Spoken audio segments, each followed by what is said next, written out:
कांग्रेस कहां शासन कर रही नहीं कर रही, हारी कहां जीती का छोड़ दीजिए। राहुल गांधी लोकप्रिय है नहीं है, छोड़ो, जाने दो। खड़गे जी का क्या होगा, छोड़ो।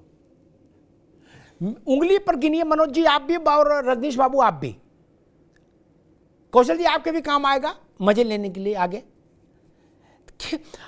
आम आदमी पार्टी, समाजवादी, मायावती, शरद पवार की पार्टी, ममता जी की पार्टी और 2 पार्टियां और, ठीक, इन सबका संयुक्त वोट प्रतिशत 19 में, ये जितने नेता हैं जो चौड़े होकर कलब का कुर्ता पहन रहे हैं, इन सबकी पार्टियों का टोटल प्रतिशत कितना है, 19.1, ठीक। और लुटी पिटी गरीब बूढ़ी पार्टी कांग्रेस का प्रतिशत था 19.4।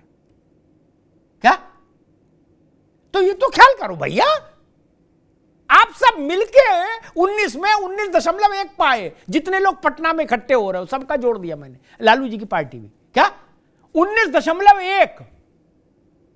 और ये सबसे बुरे दौर में थे, 7.5 थी समझ लो इनके ऊपर शनि की, है, तब ये 19.4 पाए। बड़ी अच्छी अच्छी बातें कही गई। मशकूर ने कहा कि कांग्रेस ने ऐसा कहीं बयान नहीं दिया, मनोज जी ने सिर्फ reliable yes yes okay okay, ऐसी बातें बयान में नहीं कही जाती। लेकिन खैर कांग्रेस ने बयान भी दिए, मैं याद दिला दूं, ममता जी ने जब कहा बयान में, चुपके से कान में नहीं, बयान देके कहा कि हमने सब होमवर्क कर लिया, अब कोई काम करना बाकी नहीं बचा, 200 सीटें छांटी है, उन पर कांग्रेस लड़ सकती है, ठीक, चैप्टर क्लोज। बोले हम सब कर चुके homework, nothing else. Adhir Ranjan Chaudhary ने कहा कि ममता तो बीजेपी के इशारे पर काम करती हैं। क्या? बीजेपी के इशारे पर काम करती हैं? ममता कौन होती है तय करने वाली है? उनने ललकारा, ये नहीं ललकारा, ललकारा ना। और उसके बाद जयराम रमेश ने कहा कि जो अखिलेश यादव, ठीक, भी निकले थे तीसरा मोर्चा बनाने के लिए, क्या गए थे ना जहाज से सब जगह। जयराम रमेश ने कहा कि जो लोग तीसरा मोर्चा बनाने की कोशिश कर रहे हैं वो लोग सीधे तौर पर बीजेपी की मदद कर रहे हैं। बोलो श्री सत्यनारायण स्वामी की जय। पंचम अध्याय समाप्त हुआ, पंजीरी लो घर जाओ, ठीक। और यही नहीं रुके, मेरे पास तो बिना गूगल आंकड़ा रहता है। कांग्रेस का अभी लेटेस्ट सबसे बड़ा अधिवेशन हुआ भुवनेश्वर में, भुवनेश्वर ने रायपुर, माफ करिए रायपुर में, ठीक। उसमें जो राजनीतिक पॉलिटिकल रेजोल्यूशन पास हुआ मशकूर, उस रेजोल्यूशन में लिखा, वो तो राहुल गांधी, सोनिया गांधी से लेकर सबका है रेजोल्यूशन, उसमें लिखा कि किसी भी ढंग से 24 के चुनाव में अगर कोई तीसरी पॉलिटिकल फोर्स बनाने की कोशिश की जाए तो वो मान कर चला जाए कि वो भाजपा के सपोर्ट के लिए बनाई जा रही है। क्या? उसमें तो अखिलेश यादव सबसे आगे थे, वो कहते थे कि बीजेपी और सपा कांग्रेस दोनों से हम बराबरी की दूरी पर हैं, हम तो तीसरा विकल्प बना रहे हैं। तो ये भी बीजेपी के साथ खड़े हैं। क्या आपके साथ मुश्किल ही है, आप लोगों में इतने ज्यादा कंट्राडिक्शंस हैं भाई। और एक बात मैं कह दूं, 23 को आपकी है, मेरे ख्याल से उसके 15 दिन के भीतर, ये भी लिख लीजिएगा, 15 दिन के भीतर एनडीए एक बैठक करेगा, क्या, जिसमें अकाली भी होंगे, ठीक, शिवसेना भी होगी, जनता दल सेकुलर भी होगा, देवीगौड़ा, लोसपा होगी, उपेंद्र कुशवाहा और जीतन राम मांझी होंगे। ये कहा जाता है ना कि एनडीए में लोग टूट के भाग गए, वो सब पुराने वापस लेके ये फोटो खिंचा देंगे और वो फोटो आप लोगों को भेज देंगे, तब हो गया है काम, वर्क ऑलरेडी डन।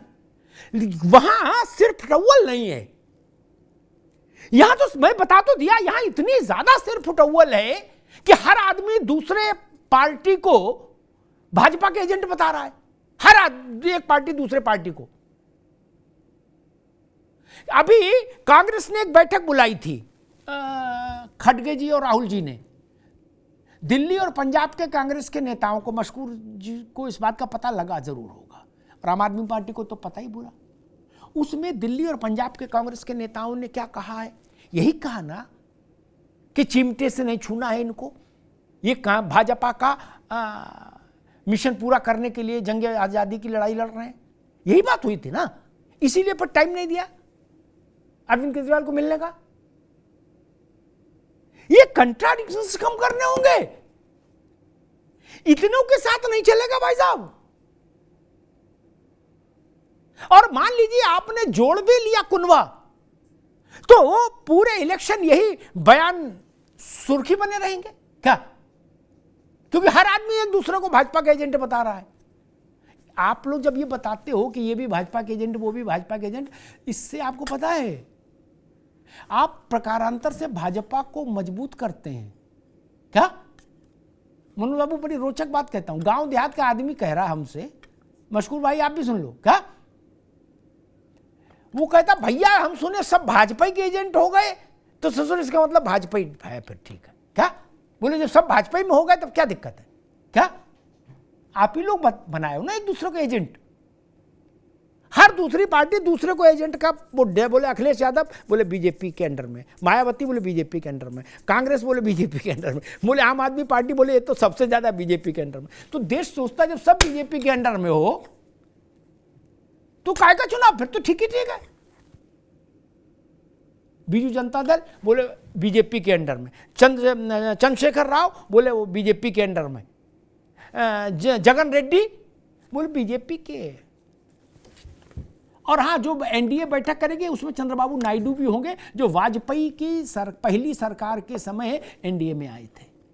ठीक, तो वो तर्क भी खत्म हो जाएगा कि बीजेपी अपने साथियों को संभाल के नहीं रख पाई। अटल बिहारी वाजपेयी के समय में जितने मोटे तौर पर लोग शामिल थे उसमें इनको छोड़ दीजिए, नीतीश जी की पार्टी और उमर अब्दुल्ला, फारूक अब्दुल्ला की पार्टी, तो लगभग सारे लोग इसमें शामिल हो जाएंगे एनडीए में।